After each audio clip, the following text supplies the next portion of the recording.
Hello friends, मेरा नाम हर्षित सिंह है और मैं आपका फ़िज़िक्स का वीडियोस लेने वाला हूँ एसजी एग्ज़ाम यूट्यूब चैनल के अंदर में।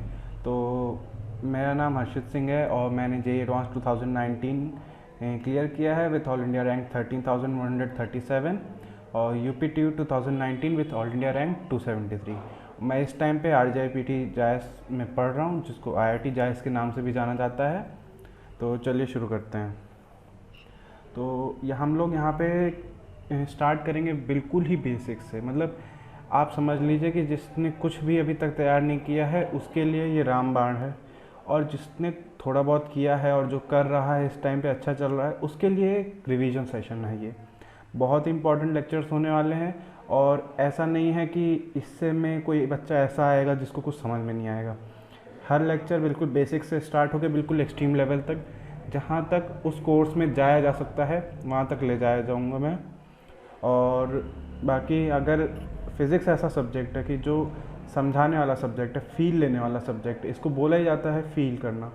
फ़िज़िक्स हर जगह है, आपको फ़ील करना है, मैं वो फ़ील कराऊँगा आपको। और अगर फ़िज़िक्स मेरी तरफ से अगर बोरिंग हो जाती है तो ये काफ़ी बुरी बात है, क्योंकि मैं बोर नहीं होने दूंगा इसमें मैं आपको लाइव एग्जांपल्स के साथ इसी चीज़ को समझाऊंगा, तो आपको और अच्छे से समझ में आएगा, जो आपको इन जनरल नहीं मिलता। मैं देखता हूँ कि कंपटीशन की तैयारी लोग बहुत ही ओरिएंटेड होके करते हैं कि भाई ये है, ये पढ़ लो, ये तैयार कर लो और फिर फाइनल तुम जाके एग्ज़ाम दे लो। ऐसा नहीं होता। तुम यार उसको जितना फील करोगे ना, वहाँ एग्ज़ाम में जैसे क्वेश्चंस आएगा ना, तो तुम उसको थोड़ा सा फील करके भी, 4 ऑप्शन है, 3 ऑप्शन तुम फील करके एलिमिनेट कर दो यार, फील करके एलिमिनेट कर दो, चौथा ऑप्शन मार के आ जाओ, तुम्हारे पास टाइम कम बच जाएगा। अगले क्वेश्चंस होंगे, ऐसा नहीं मैं कह रहा हूँ कि सब फील करके वही कर डालो, नहीं, सॉल्व भी करना पड़ेगा, तो वो भी हम लोग करेंगे, लेकिन समझना, उसको अंडरस्टैंड, उसको अंदर से लेना, वो बहुत ज़रूरी होता है। तो चलिए स्टार्ट करेंगे। तो ट्रिग्नोमेट्री है आज का टॉपिक और बिल्कुल बेसिक से स्टार्ट हो रहा है। मतलब ये वेरी फर्स्ट चैप्टर है जो आपको पढ़ाया जाएगा फिज़िक्स में। मैथ्स वाले बोलेंगे भैया हमको तो मैथ्स में भी पढ़ाया जाता है। यहाँ पढ़ लोगे तो मैथ्स में बड़ा सिंपल हो जाएगा। मैथ्स में जो टीचर 0 से शुरू करता है, तुम लेवल 2 पे पहले ही हो। ठीक है, तो चलो शुरू करते हैं। तो फर्स्ट है अपना एंगल। तो angle is defined as the amount of revolution that the revolving line makes with its initial position. तो यार एंगल क्या है, हम लोग बहुत अपने लाइफ में यूज़ करते हैं। एक बेस मान लेते हैं हम, उससे कितना आगे कोई चीज़ गई है। ठीक है, अब यहीं पे आगे मैं क्यों बोल रहा हूँ कि एक पॉइंट है, पॉइंट से आप आगे चलते हो तो डिस्टेंस हो जाती है। एक लाइन है, उससे आप ऐसे रिवॉल्व कर रहे हो, ऐसी लाइन है और ऐसे कर रहे हो, वो एंगल हो जाता है। इसका यूज़ कहाँ पे होगा, मैं इसको इस सेंस में किस लिए ले जा रहा हूँ कि एक पॉइंट से पॉइंट की दूरी होती है डिस्टेंस, और एक लाइन से लाइन की जो डिस्टेंस, एक तरीके से बोल सकते हैं हम लोग, वो एंगल होता है। तो यहाँ पे मैं आपको रोटेशन चैप्टर में ले जा रहा हूँ। रोटेशन में क्या होगा ना, आपके जितने फॉर्मूले हैं, आप जो नॉर्मल लीनियर मोशन में लगाते हो, वो सारे फॉर्मूले आपके रोटेशन में लग जाएंगे अपने आप, इसी सब चीज़ से। ठीक है, तो देख लेते हैं इसमें क्या है ये। तो जैसे आप ओ बी देख लीजिए, ये एक बेस लाइन है, तो इससे थोड़ा सा एंगल ऊपर हम लोग जाएंगे, इस एंगल को हम लोग थीटा बोलते हैं। और ओ ए जो लाइन होगी वो अपना जो रिवॉल्विंग लाइन है, ये ऊपर ऐसे चली जाएगी, ऐसे हो जाएगी तो ये 90 डिग्री हो जाएगा। ऐसे होगा ऑब्ट्यूज एंगल, 90 से कम हो जाएगी एक्यूट एंगल। और अब इसका काम मैं आपको एक और जगह बता दूं, आपका जब आप वो पढ़ोगे ऑप्टिक्स, जब लाइट रे आएंगी, लाइट रे जाएंगी, उसमें बहुत काम आने वाला है ये, मतलब बहुत ही ज़्यादा आपको पता चलेगा। तो इस वजह से रे 1 वर्टेक्स, जिस पॉइंट पे 2 रे का इंटरसेक्शन है और उनके बीच का ये जो होगा एंगल, ये थीटा माना जाएगा। ठीक है, तो चलिए नेक्स्ट पे चलते हैं। The angle is taken positive, it is traced by the revolving line in anti clockwise direction, and is taken negative it is covered in the clockwise direction. तो इससे क्या समझेंगे, कुछ नहीं समझने वाला है। हमने एक अपनी तरफ से मान लिया कि भाई ये है, ऐसे है।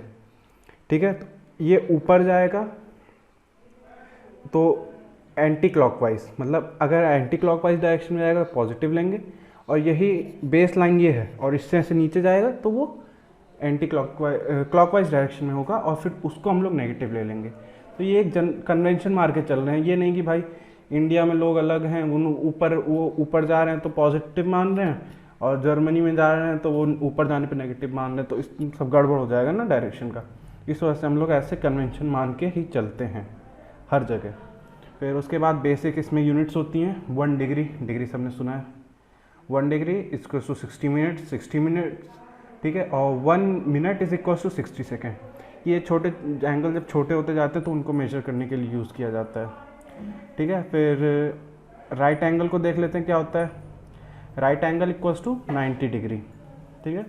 तो नेक्स्ट देखते हैं रेडियन क्या होता है। तो 1 radian is the angle subtended at the centre of the circle by arc of circle whose length is equal to the radius of the circle. तो डेफिनेशन पर कुछ मत जाइए, डेफिनेशन इसकी मतलब आपको लगेगा कि भाई इतना सब कुछ लिखा है, कोई मतलब नहीं। रेडियन भी एक जैसे डिग्री यूनिट है वैसे रेडियन यूनिट है। अब ये डेफिनेशन इसकी बना दी गई है, बाकी यूनिट को यूनिट की तरह अगर आप लोगे तो बहुत सिंपल हो जाएगा चीज़। जैसे pi radian is equals to 180 degree, ठीक है, तो ये आपका यूनिट है। तो और इसी से सारे क्वेश्चन भी सॉल्व होंगे आपके। जैसे मान लो मैंने दे दिया आपको, फॉर एग्जांपल मैंने दे दिया कि भाई ये एंगल 2 रेडियन है। 2 रेडियन मतलब कितना हुआ, तो 180 डिग्री अपॉन पाई। 1 रेडियन की वैल्यू क्यों है, वो क्या हुआ 180 अपॉन पाई। फिर उसके बाद क्या होगा 2, तो 180 बाई पाई इंटू 2 मतलब 360 बाई पाई डिग्री। तो 2 radian is equals to 360 by pi degree. Circular ये सॉरी गलत पॉइंट है, ये छोड़ दीजिए आप। फिर इंपॉर्टेंट फॉर्म, हाँ तो सॉरी यार थोड़ा सा तो ये आ गया हमारा फिगर। तो इसको फिगर को समझते हैं अब क्या है ये। जैसे आपकी एल लेंथ देख रहे हैं आप, ये एल लेंथ की आर्क है, ठीक है। तो आर्क क्या होता है, सर्कल होता है पूरा गोल 360 डिग्री होता है। उसमें से थीटा एंगल वो आपका क्या होता है, आर्क बनाता है। तो ये एल जो है वो आर्क की लेंथ है। आवाज़ थोड़ा आ रही होगी, वो एक्चुअली दिवाली का सीज़न ही चल रहा है। एल लेंथ की आर्क है आपकी और थीटा आपका एंगल है। अब इसको हम लोग फॉर्मूले में कैसे लगाते हैं, l equals to r theta, ये हमारा जो बेसिक फार्मूला है। तो s equals to r theta, मैं इसको यही आपको समझा रहा था। एस क्या है आपको वहाँ उस फिगर में एल की तरह रिप्लेस कर देंगे एल को, और आर रेडियस हो गया और थीटा। तो ये हमारा बहुत इंपॉर्टेंट फार्मूला है, बहुत जगह यूज़ में आएगा। आपको पता ही नहीं चलेगा कि इसको यूज़ कहाँ पे करना है। इसी के चक्कर में आपको कोई 4 नंबर का क्वेश्चन भी छूट जाता है। इसको दिमाग में बहुत अच्छे से बैठा लीजिए। तो इसके बाद होता है, ये अभी तक हमारा बेसिक था, हमने एंगल के बारे में ही जाना है। सिर्फ एंगल क्या होता है, एंगल रेडियस और आर्क की लेंथ पे क्या डिपेंडेंसी होती है एंगल की, वो हम लोगों ने जान लिया। अब नेक्स्ट हमारा क्या है, ट्रिग्नोमेट्रिक रेशियोज़। ये अब आपका बहुत इंपॉर्टेंट पोर्शन आ गया है। अब यहाँ से आपका जो अभी तक तो फर्जी लग रहा होगा क्या है, चलो आगे बढ़ो, ये इंपॉर्टेंट है। तो इसमें मैं बहुत इंपॉर्टेंट आपके लिए ट्रिक लाया हूँ। तो sine theta, cos theta, tan theta कई लोगों ने सुन लिया होगा, जिन्होंने नहीं सुना उनको बता देता हूँ। ये हमारे रेशियोज़ हैं। ये रेशियोज़ हमारे कई चीज़ें डिफ़ाइन करते हैं, हमें आगे चल के पता चलेगा, अभी तो ऐसे लग रहा होगा। तो साइन थीटा, कॉस थीटा और टेन थीटा। साइन थीटा का क्या है फॉर्मूला, P अपॉन एच। ये फिगर देखिए आप, इसमें ये थीटा है, ठीक है, ये थीटा है आपका। इस थीटा के लिए सामने वाला क्या है, परपेंडिकुलर। आप खड़े हो, आपके सामने है वो परपेंडिकुलर आएगा, और जो बेस है वो नीचे है थीटा के साथ जो लगा हुआ है, और जो सबसे बड़ी साइड होगी वो हमेशा हाइपोटेन्यूज होगी। तो आप बेस और हाइपोटेन्यूज को समझ लो, तो आपके लिए परपेंडिकुलर अपने आप डिफाइंड हो गया, ठीक है। तो ये 3 चीज़ें हो गई, परपेंडिकुलर, बेस और हाइपोटेन्यूज।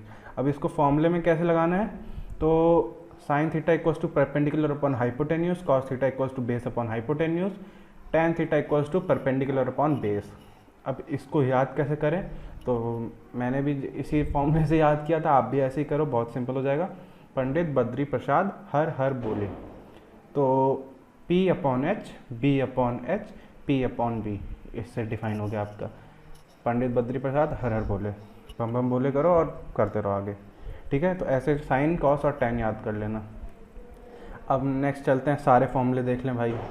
अब साइन, कॉस, टेन तो देख लिया, तो कोसेक सेक और कॉट भी आता है। इनका पूरा फॉर्म क्या है, कोसिकेंट, सीकेंट और कोटेंजेंट। तो इनको हम लोग जनरली क्यों कम यूज़ करते हैं कि भाई साइन और कॉस को, साइन और कॉसेक, ठीक है। तो ये हमारे इन्वर्टेड हैं, मतलब परपेंडिकुलर अपॉन हाइपोटेन्यूज है ये, तो ये हाइपोटेन्यूज अपॉन परपेंडिकुलर है। तो हम लोगों को बहुत कम ही इनको यूज़ करना पड़ता है। मतलब अगर अभी हम लोग फॉर्मूले के टर्म से बोल रहे हैं या फिर अभी थोड़ा जैसे बहुत जनरल फॉर्म में होते हैं तो इसको यूज़ करते हैं, बाकी 1 साइन करके ही यूज़ कर लेंगे कोसिकेंट को। वैसे ही कॉस को सीकेंट की तरह यूज़ करेंगे। ये बेस अपॉन हाइपोटेन्यूज है कॉस, तो सीकेंट हो जाता है हाइपोटेन्यूज अपॉन बेस, ठीक है। ये ऐसे आ गया। फिर टेंजेंट पे आ जाते हैं। Tangent tan theta, tan theta क्या है, perpendicular upon base. Cotangent cot theta, वो आ जाएगा बेस अपॉन परपेंडिकुलर। तो ये बहुत ही बेसिक फॉर्मूला था, इसको याद कर लें। और साइन कॉस टैन याद हो गए, पंडित बद्री प्रसाद हर हर बोले, तो उसी का उल्टा कर देना भाई, हर हर बोले पंडित बद्री प्रसाद, और वो हो जाएगा कोसेक, सेक और कॉट का। नेक्स्ट स्लाइड पे बढ़ते हैं। अब बेसिक वैल्यूज ऑफ, अब इसमें नीचे आप पढ़ लें मैंने क्या लिखा है, इनके बिना ज़िंदगी झंड है। ये आपको याद नहीं रहे तो कोई फ़ायदा नहीं है। मतलब ये तो बहुत बेसिक है, ये हर जगह यूज़ होंगे। आपको कोई भी जनरल क्वेश्चन मिलेगा ना 30, 45, 60, 90, भैया याद रखो, दिमाग में हमेशा घुसा के रखो। इसमें भी बोल दूँ मैं कि पहले 3 याद कर लो, साइन कॉस और टैन का, बाकी सब अपने आप 1 कर देना आप। तो साइन थीटा जब थीटा 0 डिग्री हो, ऐसे देख लो टेबल में, साइन थीटा और 0 0, साइन थीटा 30 तो 1/2, साइन थीटा 45 1/√2, 60 √3/2 1। अब ये साइन का कर लिया तो कॉस का बिल्कुल इसके उल्टा चलेगा। मतलब कॉस जो 90 था, साइन जो 90 था वो कॉस 0 हो जाएगा। और फिर ऐसे ही आप देख लो, आप समझ गए होगे क्या मैं बोलना चाह रहा हूँ। फिर एक जो बहुत इंपॉर्टेंट रिलेशन है, मैंने उसमें लिखा नहीं, मतलब अभी आगे शायद हो, तो tan theta equals to sine theta upon cos theta. तो बहुत बेसिक आइडेंटिटी है, याद होनी चाहिए।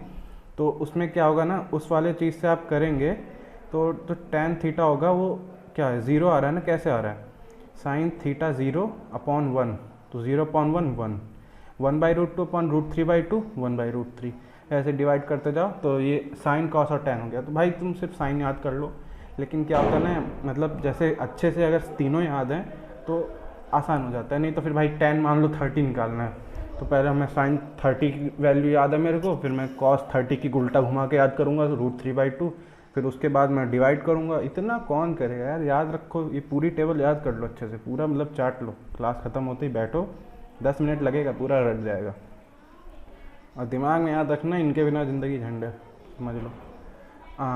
ये भाई बहुत ज़रूरी है, नाम भूल जाना पर ये नहीं, ये बहुत ज़रूरी है। इसका मतलब क्या है, इसको ASTC रूल भी बोलते हैं कि किस में कौन से पॉजिटिव हैं। तो जब ये क्वाड्रेंट आप लोग डिवाइड, ये तो बहुत बेसिक है, कोऑर्डिनेट ज्योमेट्री में पढ़ते होंगे। तो फर्स्ट क्वाड्रेंट क्या है, सेकंड क्वाड्रेंट क्या है, थर्ड क्वाड्रेंट क्या है और फोर्थ क्वाड्रेंट क्या है, ठीक है। तो अब एंगल से इनको डिफाइन करते हैं। तो जैसे मैंने बताया था, ये 0, ये 90, ये 180, फिर ऐसे, मतलब समझ गए ना, 270, और फिर ये जो 360 है वो 0 हो गया। जैसे घड़ी में रात के 12 भी और सुबह के 00 भी एक साथ बजते हैं ना, वही सीन है। तो ये 360 बोल लो चाहे 0 डिग्री बोल दो, वही सेम चीज़ है। तो फर्स्ट क्वाड्रेंट में all are positive, second quadrant में साइन और कोसाइन। अब इसमें मैंने कोसाइन और इधर कॉट और सेक ऐड कर दिया है, आप चाहे तो मत याद करना, क्योंकि जो वो होगा उसका जो इन्वर्ट करेंगे हम लोग, मतलब 1 लेंगे, तो वो उसका भी साइन वही रहेगा, 1 करने से साइन नहीं बदलता।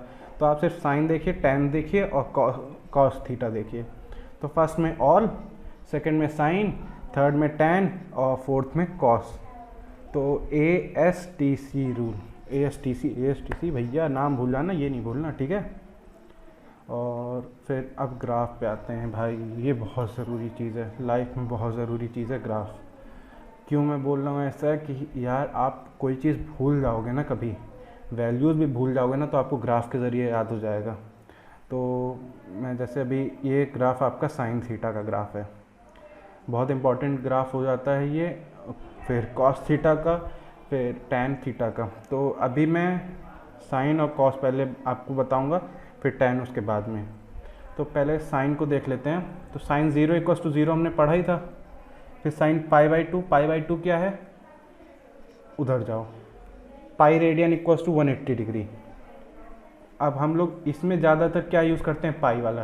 तो पाई/2 कितना हो गया, पाई = 180, तो पाई/2 = कितना हो गया, 90 डिग्री। तो 0, फिर पाई/2, फिर पाई क्या हो गया, पाई रेडियन = 180 डिग्री। बस वो फॉर्मूला याद रखो, ये नहीं कि भाई हर चीज़ को आप याद करोगे। एक चीज़ है आपके पास, उसी से सब आगे बढ़ते जाओ। फिजिसिस्ट यही करते हैं, ये नहीं कि भाई हर चीज़ को रटने बैठ गए। हर चीज़ को नहीं रटा जाता। बायो वालों तुम्हारे लिए तो रटने के लिए बहुत है भाई, इसमें नहीं रटना। तो 0, फिर पाई/2 पे 1, फिर पाई पे फिर 0। फिर यहाँ पे क्या होगा, हम लोग पाई/2 आगे बढ़ रहे हैं, देख रहे हो, 0 पाई/2 पाई। तो ये क्या होगा, पाई प्लस पाई/2, 1 + 1/2 इंटू पाई, 3 पाई/2। फिर ये क्या हो गया आपका 2 पाई। फिर 2 पाई प्लस पाई/2 कितना हो गया, सोच लो, 5 पाई/2। फिर 5 पाई/2 के बाद 3 पाई। ऐसे ही आगे बढ़ता जाएगा। ग्राफ समझते हैं तो ये इसको बहुत ही पीरियोडिक ग्राफ बोलते हैं। ऐसे ऐसे ऐसे ऐसे, मतलब हर पीरियड के बाद अपने आप को रिपीट करता है। और पीरियड क्या है इसका, कुछ लोग बोलेंगे भाई ये है इतना पाई तक घुमा, फिर वही चीज़ दोबारा रिपीट कर रहा है। वो चीज़ नहीं रिपीट कर रहा भाई, इसमें ये पॉजिटिव है, ये नेगेटिव है। तो ये पाई फिर 2 पाई, तो 2 पाई फिर रिपीट होगा, 2 पाई से 4 पाई, ऐसे रिपीट होता होता आगे चलता जाएगा। ठीक है, ये आपका साइन एक्स का हो गया। फिर कॉस एक्स पे चलते हैं। तो कॉस एक्स पे क्या है, अब जैसा कि हमने देखा था कि वहाँ पे पिछले वाले में यहाँ पे साइन 0 से शुरू हुआ था, 0, तो कॉस जब 0 पे हो रहा था तो 1 था ये। और मैंने क्या बोला था, इसको उल्टा कर दो तो वो हो जाएगा। तो 0 से पाई/2 में, 0 से 90 डिग्री में, पाई/2 क्या है, 90 है, ये उल्टा ग्राफ है। मतलब अब देखते हैं ग्राफ को हम लोग। तो जो इसका 0 से पाई/2 के बीच में है, पाई/2 पे 1 है, 0 पे 0 है, तो ये 0 पे 1 हो जाएगा और पाई/2 पे 0।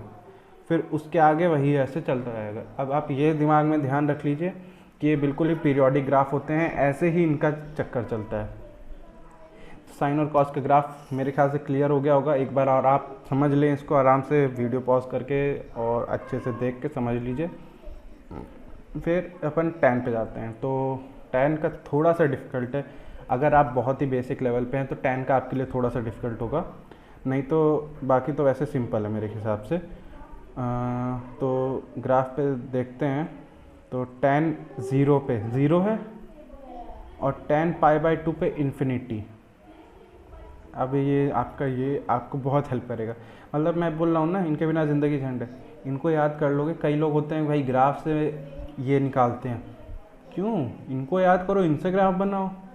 इनको याद करो तो बहुत आसान हो जाएगी। देखो 0 और इस पे इन्फिनिटी, मतलब नॉट डिफाइंड का मतलब ही इन्फिनिटी होता है उसमें। ठीक है, तो tan 0 0 और tan 90 नॉट डिफाइंड। अब ग्राफ पे चलते हैं। तो ये tan x का वाला ग्राफ है। तो इस पे 0 पे 0 है वैल्यू, पाई/2 पे इन्फिनिटी। ठीक है, अब क्या है, ये y एक्सिस के अलॉन्ग उधर जो पीछे साइड जा रहा है, इधर साइड आपके ये नेगेटिव पे जा रहा है, -इन्फिनिटी की तरफ जा रहा है। ठीक है, तो इसको भी एक बार हम लोग गौर कर लेते हैं क्या चीज़ है ये। तो अब इस पे बात आती है हमारी। तो क्वाड्रेंट कौन सा है हमारा, एक सेकेंड, tan थीटा, tan 0 = 0 और tan 30, ये तो आपको समझ में आ ही गया होगा। तो इसका पीछे वाला ग्राफ अभी अगर जिसको समझ में आता है वो उसको बढ़िया है, नहीं आता है तो उसके लिए थोड़ा सा डिफ़िकल्ट हो जाएगा इसको समझना, क्योंकि शायद मैं आगे इसको प्रॉब्लम्स के थ्रू समझाऊंगा मैं।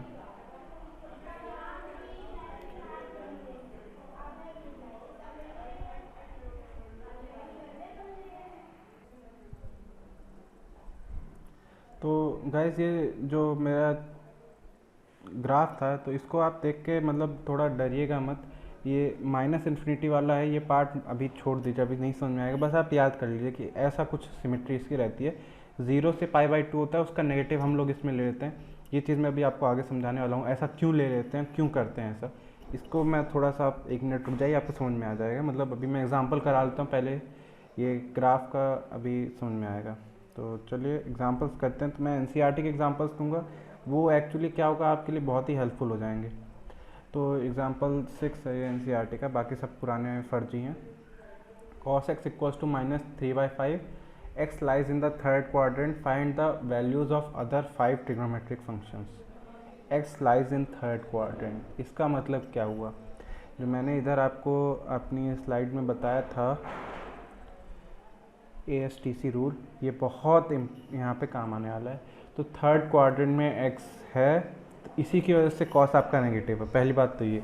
तो अगर आपको बोला भी ना जाए ना, तब भी आप समझ लो कि cos किस, या तो सेकंड में है या तो थर्ड में है। तो अभी यहाँ पे तो स्पेसिफाई करके दे दिया कि भाई थर्ड में ही है, थर्ड में लेके करो, तो हम थर्ड में ही मानेंगे। तो वो 180 से 270 डिग्री के बीच में कुछ भी हो सकता है। तो चलिए क्वेश्चन की तरफ जाते हैं। तो find the value of other trigonometric functions. तो cos x equals to -3/5, sec x equals to -5/3, up down कर दो। फिर ये इंपॉर्टेंट फॉर्मूला है, sin square x plus cos square x equals to 1। तो उससे हमारा sin स्क्वायर एक्स आ जाएगा sin x प्लस -4/5। अब यहाँ पे काम आपका शुरू हो जाएगा। कैसे कि sin x की वैल्यू आप क्या लोगे। तो थर्ड क्वाड्रेंट में चलते हैं और स्लाइड में। थर्ड क्वाड्रेंट में साइन क्या है, सिर्फ tan और cot पॉजिटिव है, मतलब साइन नेगेटिव, मतलब माइनस वाला लेंगे। तो सीधे माइनस वाला उठाते हैं, -4/5, और फिर cos x उसका उल्टा हो जाएगा, -5/4। और tan के लिए कोई झंझट नहीं है, आप साइन और cos को डिवाइड कर दो, फालतू में आपका साइन वाइन का टेंशन ही खत्म, सिर्फ सीधे डिवाइड कर दो, sin अपॉन cos 4/3। देखो हम लोग और भी तरीके हैं निकालने के, लेकिन उससे निकालने के बजाय इसको किस लिए प्रेफर करते हैं कि इसमें साइन वाइन का झंझट नहीं रहता, उसमें स्क्वायर रूट्स वगैरह सॉल्व करने रहते हैं। तो एक बार हम लोग फॉर्मूला लिख लेते हैं, ठीक है, इंपॉर्टेंट फार्मूलाज में। ये आप ही लिख लो अपने नोट्स में, मैं भी इधर लिख देता हूँ। चलिए मैंने उसी के लिए छोड़ा था ये। So sine square x plus, ये स्क्वायर है भाई, ध्यान रखना, मेरे में लिखने का थोड़ा सा प्रॉब्लम है। cos square x equals to 1, बहुत इंपॉर्टेंट फॉर्मूला है, पता भी होगा बहुत से लोगों को, नहीं पता है तो अब पता हो जाएगा, अब इसको याद कर लीजिए। फिर if cot x equals to -5/12, x lies in the second quadrant, find the values of other trigonometric functions. तो cot x नेगेटिव दिया हुआ है, तो उससे ही पहले समझ जाइए कि इस किस में होना चाहिए। चलो ये ASTC रूल पे चलते हैं। हाँ, तो अपना क्या दिया हुआ था, cot x नेगेटिव दिया था। cot नेगेटिव मतलब थर्ड क्वाड्रेंट, नहीं सॉरी, cot नेगेटिव मतलब या तो इसमें है, सेकेंड में है, या फिर फोर्थ में है। तो यहाँ पे हम लोगों को दिया हुआ है सेकेंड में है, लेकिन बता रहा हूँ ना कभी भी ज़रूरत पड़ सकती है। तो एक बार ऐसे घूम घूम के देखते हैं ना, वो दिमाग में पिक्चर बैठ जाएगी, फिर वो पिक्चर बहुत काम आती है। cot -5/12, tan क्या हो गया, -12/5 हो जाएगा। sec square x equals to 1 plus tan square x, ये भी इंपॉर्टेंट फॉर्मूला है। इसको यूज़ करके फिर वही सेम अपन ने जो किया था वही सेम करेंगे। फिर जब tan हो गया अपने पास, तो उससे sec आ जाएगा, sec से अपन cos निकाल लेंगे, cos से फिर sin x निकाल लेंगे, और sin x से cos x। तो अपन फॉर्मूला लिख लेते हैं, आप भी लिखिए।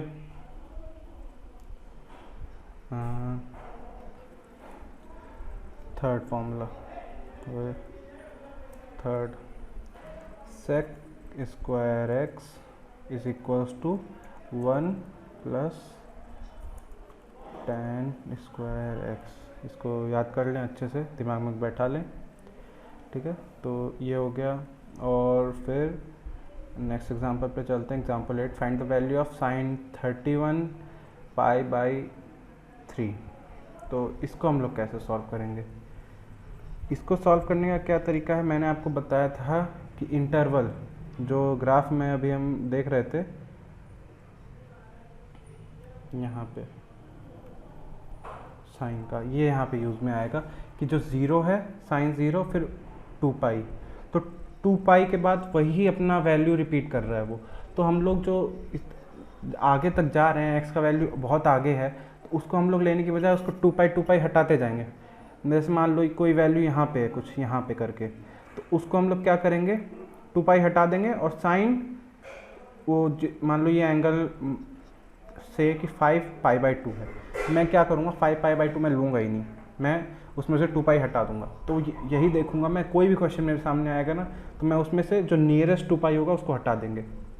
सेम चीज़ हम लोगों को किस के लिए करनी है, कॉस के लिए करनी है। तो कॉस जैसे 2 पाई है, मान लो ये है 5 पाई बाई 2 मेरे से बोला, तो मैं कॉस 5 पाई बाई 2 की वैल्यू निकालने नहीं ढूंढूंगा, मैं कॉस दिमाग में लगाऊंगा, cos 2 pi plus pi by 2 है, 2 पाई हटा दो, कॉस पाई बाई 2 मेरे को वैल्यू पता है, और तो मैंने डायरेक्ट 0 कर दिया। तो वही आपका से ये जो वैल्यूज़ हैं ये कहाँ पे यूज़ होंगी, ये आपकी हर जगह यूज़ हो रही हैं। बस कहने की बात है कि ये 0 से 90 तक है, ये हर जगह यूज़ होगी।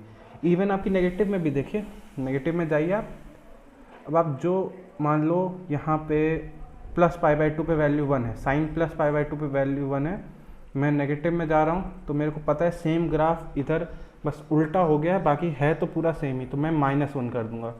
फिर ऐसे ही मान लो 45 डिग्री पे पूछा मेरे से, अभी मैं आपको बोलता हूँ, साइन 45 डिग्री मेरे को पता है 1/√2 है, मैं पूछूंगा साइन -45 डिग्री की बताओ कितना है, साइन -45। अरे भाई सर क्या बात कर रहे हो, 0 से नेगेटिव में गए पाई/4, लो भाई नहीं सॉरी, पाई/2 पे तो 1 है, -पाई/2 पे 1 है, -1 है, तो -पाई/4 पे कितना होगा, कुछ यहाँ पे वैल्यूज़ आएंगी।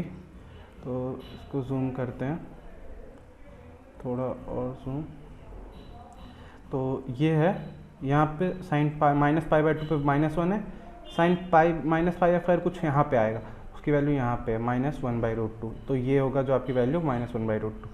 यहाँ ऐसे हम लोग समझेंगे, ठीक है। तो चलिए क्वेश्चन पे चलते हैं। तो अब उसने वही किया है, मैं 31 पाई/3 क्यों ढूंढ रहा हूँ, मैं तो नियरेस्ट 2 पाई के फैक्टर्स हटा दूँ, उसके बाद जो बचा है वो पक्का मेरा 0 से 90 के बीच में होगा, 0 से पाई/2 के बीच में होगा, वही अप्लाई कर देंगे। आपको बस एक चीज़ याद रखनी है, जो आपका कन्वर्जन था pi radian equal to 180 degree, वो बार बार आएगा और हर बार आएगा। फिर find the value of cos -1710, बिल्कुल डरना नहीं है, बिल्कुल भी नहीं डरना। माइनस हटा दो भाई, माइनस से मेरे को क्या मतलब, मेरे को तो ये पता है जैसे कॉस में क्या है, कॉस का लफड़ा क्या है, देखें जो हमारा ग्राफ था कॉस के लिए अगर देखा जाए, तो जो पॉजिटिव के लिए है वही नेगेटिव के लिए, अरे वाह इसमें तो मज़ा ही आ गया यार, जो पॉजिटिव के लिए वही नेगेटिव के लिए, आप कोई टेंशन ही नहीं। मेरे से पूछा साइन पाई की वैल्यू बताओ, मैं बोल रहा हूँ -1, सॉरी कॉस पाई की वैल्यू, मैं बोला -1, कॉस माइनस पाई की वैल्यू बता, ले भाई -1, बस अब तो टेंशन ही ख़त्म भाई, कॉस में तो कोई टेंशन ही नहीं है। अब यहाँ पे आपका क्या होगा ना, जैसे जो पाई कन्वर्जन कर रहे थे 2 पाई, तो 2 पाई आपका क्या होता है, pi radian equals to 180 degree, तो 2 पाई इक्वल्स टू 360 डिग्री, तो 360। अब इसमें 360 के जितने फैक्टर आपके निकल रहे हैं उसको निकालो और बस वैल्यू लिख दो। अब इसमें देखो इन्होंने क्या किया है, इसमें बड़ा अच्छे से दिमाग लगाया है। आपको नेगेटिव क्यों, आप पॉजिटिव में इतने कॉन्फिडेंट हो तो आप पॉजिटिव में लिख लो भाई। तो देखो इन्होंने क्या किया, 1800 कर लिया डायरेक्ट, 5 × 360, नहीं तो फिर आपका क्या होता, वो उसमें चला जाता है, ये कुछ 270 हो जाता, तो 270 में आपको कन्फ्यूजन होता। 270 का भी सिंपल है, ग्राफ जाओ बस खत्म, ग्राफ से खेल ख़त्म है। 270 लगभग कितना है, पाई 180 डिग्री, तो 270 कितना 3 पाई/2, 3 पाई/2 कितनी वैल्यू है 0। तो अगर मैं इसको 360 के फैक्टर में निकालता भी हूँ तो मेरा कुछ होगा 1800 - 360, ठीक है, समझ रहे हो ना आप, जैसे 360 × 5 की जगह 360 × 4 ही करता, और वो कुछ कॉस के अंदर नेगेटिव की वैल्यू आती और वो -270 आती, कॉस -270, उसको मैं cos 90 लिख के इक्वल्स टू 0 कर देता। तो इस तरीके से ये मतलब बहुत बेसिक्स प्रॉब्लम हो गई। तो बाकी अब इसमें जो हमारे मेन फॉर्मूले थे उसको एक बार देख लेते हैं, रिवाइज कर लेते हैं। s = r θ sin² x + cos² x = 1 और sec² x = 1 + tan² x, और ये 1 डिग्री इक्वल्स टू 60 मिनट्स बहुत रेयर यूज़ होता है, बहुत जो माइन्यूट एंगल होते हैं ना उनमें यूज़ होता है, लेकिन यूज़ ज़रूर होता है, कभी कभार आ जाता है तो आदमी कंफ्यूज हो जाता है भाई। फिर 1 right angle equals to 90 degree, ये तो बहुत ही बेसिक है। अभी जो pi radian equals to 180 degree, ये हमेशा मतलब ब्रेन में आप बैठा के रखिएगा, क्योंकि इससे ही आपका हर 2 मिनट पे आएगा। आप याद करने बैठे कि पाई/2 90 होता है, क्योंकि मैं भी अगर जैसे बोल रहा हूँ ना, मेरे को तो खैर पता है 3 पाई/2 हो गया कितना 270 डिग्री, ऐसे ही 2 पाई कितना हो गया 360 डिग्री, मेरे को अभी पहले याद रट गया। लेकिन पहले जब स्टार्टिंग में मैं भी करता था तो ऐसे ही भाई 2 पाई रेडियन इक्वल्स टू 180, तो 2 पाई इक्वल्स टू 360, ऐसे ही करते करते धीरे धीरे आप उसमें आगे जैसे जाएंगे तो मतलब कॉन्फिडेंस आता जाएगा और याद हो जाएंगी चीज़ें। तो ठीक है, सेशन यहीं पे। हाँ, तो tan थीटा वाला मैं बोल रहा था, तो tan थीटा को समझते हैं।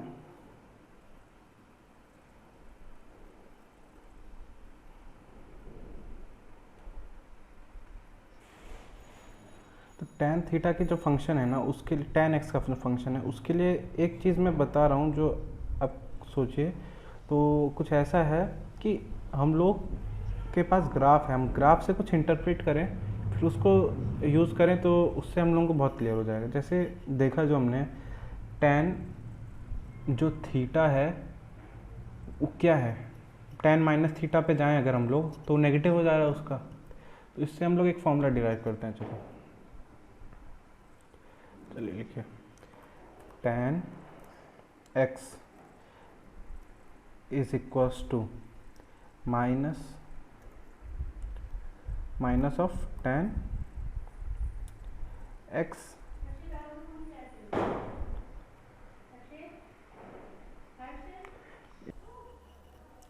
हाँ, तो tan थीटा का जो समझने के लिए मैंने सोचा है वो ये है कि ये कुछ फॉर्मूले हैं, इनको इंटरप्रेट करके क्यों ना हम लोग ग्राफ को समझें। तो ये तो सबके लिए अप्लाई होंगे, कुछ इसमें आपके लिए नए भी हैं, जैसे sin 90 plus theta equals to cos theta, cos 90 plus theta equals to minus sine theta, और tan 90 plus theta equals to minus cot theta. ये तीनों आप याद कर लीजिए, यही है मेन। तो यही अप्लाई होगा हर जगह पे, और इसी से हम लोग आगे भी देखते हैं। और फिर उसके बाद ये sin 180, तो इसको क्या है ना, आप एक बार बैठ के समझेंगे तो उसमें मैं बता दूं आपके लिए, ये वाला जो रीज़न है 180 माइनस थीटा, 360 और 180 प्लस थीटा, ये आपके लिए बिल्कुल सिंपल है। ये आप ASTC रूल से जाएंगे आपको आ जाएगा। जैसे बेस लाइन से हमेशा एंगल मेजर किया जाता है, इस वजह से ये चीज़ आपका सिंपल हो गया है। ये वाला, ये वाला, ये वाला और ये वाला। तो जैसे 180 माइनस थीटा, तो ASTC पे जाते हैं, तो 180 ये है माइनस थीटा, तो इसमें साइन पॉजिटिव है, तो 180 sine 180 minus theta, sine theta ही होगा और पॉजिटिव होगा, लेकिन कॉस थीटा और टेन थीटा यहाँ पे नेगेटिव हो जाएंगे। 180 प्लस थीटा में टेन थीटा पॉजिटिव है, बाकी दोनों नेगेटिव हो जाएंगे। तो वही देखते हैं, अभी फॉर्मूले में भी वही होगा आपको। देखिए 180 माइनस थीटा में साइन पॉजिटिव है, कॉस और टेन नेगेटिव है, और 180 प्लस में साइन नेगेटिव है, कॉस नेगेटिव, टेन पॉजिटिव है। ठीक है, तो ये दोनों हो गए आपके सेटल। अब 360 पे चलते हैं और माइनस थीटा पे चलते हैं। तो ये ज़ीरो है, ज़ीरो ज़ीरो मतलब माइनस थीटा, तो इधर जाएंगे तो कॉस पॉजिटिव है, बाकी दोनों नेगेटिव है, और ऊपर जाएंगे तो सारे पॉजिटिव हैं। तो चलिए इस पे जाते हैं। तो माइनस पे देखिए, तो कॉस सिर्फ पॉजिटिव है, साइन और टेन नेगेटिव है। थोड़ा जूम कर दें। और साइन 360 माइनस थीटा वगैरह पे जाते हैं, तो 360 माइनस थीटा क्या हो गया, ज़्यादा दिमाग लगाइए, मैंने क्या बोला था आपसे, 360 है वही ज़ीरो है, वो तो बस सर्कल है ना यार, तो ये और ये सेम ही है, कोई मतलब नहीं है उसका, बस बोलने के लिए है, कंफ्यूज करने के लिए है। और फिर अब जो आता है वो होता है 90 प्लस और 90 माइनस, 270 माइनस 270 प्लस। इसको कैसे हम लोग देखेंगे, इसको यार याद करना पड़ेगा, सीधी सीधी बात मैं बता रहा हूँ। इसको आप याद कर लेंगे ना, आपके लिए ग्राफ बहुत सिंपल हो जाएगा। तो देखिए sine 90 plus theta equals to cos theta, cos 90 plus theta equals to minus sine theta, और tan 90 plus theta equals to minus cot theta. वही चीज़ आपकी यहाँ पे भी कुछ ऐसे ही लग रहा है, इसको याद करना पड़ेगा, इसको, इसको और इसको और इसको। ठीक है, तो उससे हमारा ग्राफ भी बन जाएगा। कैसे, मैंने भी बताया था ना कि टेन प्लस में जा रहे हैं फिर नेगेटिव में जा रहे हैं, तो टेन माइनस थीटा देखेंगे। अब माइनस थीटा में जा रहे हैं हम लोग, तो टेन माइनस थीटा ये हो गया, tan minus theta equals to minus tan theta, direct आपका इससे आ गया। अब टेन आप किस पे देखिए, अब इन दोनों चीज़ों को आप साथ साथ में यूज़ करेंगे ना, तो एक चीज़ आपका एक चीज़ से दूसरी चीज़ कन्फर्म होगी। अब मैं बोलूँ कि आप टेन पाई प्लस थीटा और पाई माइनस थीटा निकालिए, तो देखिए टेन पाई प्लस थीटा की किस तरह ग्राफ आ रहा है, टेन थीटा की तरफ ग्राफ आ रहा है। टेन पाई प्लस थीटा का देख लेते हैं, पाई क्या होती है आपका 180 degree, ten pi plus theta 180 degree, मतलब टेन थीटा की तरह ग्राफ आ रहा है। अब 180 माइनस थीटा का देखें, टेन 180 माइनस थीटा, तो चलो ग्राफ पे चलते हैं। Ten 180 minus theta minus tan theta, तो आपको बस इतनी सी चीज़ याद हो गई ना, 0 से पाई बाई 2 वाली, सारे ग्राफ बना लोगे।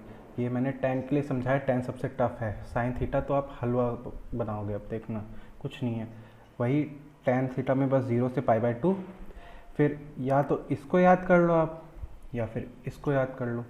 मेरे हिसाब से ग्राफ ज़्यादा सिंपल है, तो इसको याद कर लोगे यार तो बहुत सिंपल हो जाएगा ये, क्योंकि ये फॉर्मूला हर जगह आएगा, ये चीज़ मैं आपको गारंटी दे रहा हूँ, हर जगह आएगा ये चीज़। तो ठीक है, आज का थोड़ा सा था डिफ़िकल्टी मैं मानता हूँ, और थोड़ा समझने में भी जिसको दिक्कत आई हो तो कमेंट में बता दे, मैं कमेंट देख के आपको उसका रिप्लाई कर दूँगा उस हिसाब से, कोई दिक्कत आ रही हो उसमें तो। बाकी मेरे हिसाब से जो आज के सबसे हॉट चीज़ें रही हैं वो ये है ग्राफ और इसका इंटरप्रिटेशन, ये दोनों का इंटरप्रिटेशन अगर आप कर लिए तो बहुत सिंपल हो जाएगी आपके लिए ट्रिग्नोमेट्री। दूसरा ASTC रूल, अब देखिए ये भी इसी से जुड़ा हुआ है ग्राफ से, और ये ASTC रूल जुड़ा हुआ है, तो ये आपका हो गया। फिर चीज़ें क्या आ जाती हैं, ये मैंने बोला था याद कर लीजिए, ये आप याद नहीं करोगे आपको प्रॉब्लम आएगी, लेकिन लास्ट में आपको याद ही हो जाएगा, तो प्रॉब्लम किस लिए लेना, अभी से याद कर लो। और फॉर्मूला ये तो पंडित बद्री प्रसाद हर हर बोले बम बोले का नाम लो, शुरू हो जाओ। फिर ये फॉर्मूले जो कुछ मैंने लिखवाए थे यही मेन यूज़ में आएंगे, बहुत ज़्यादा खास नहीं है ये, लेकिन फिर भी कभी कभार आ जाते हैं यूज़ में, तो ठीक है हम लोग भी याद कर लें, ज़्यादा बढ़िया रहेगा। फिर तो बाकी फिर यही है।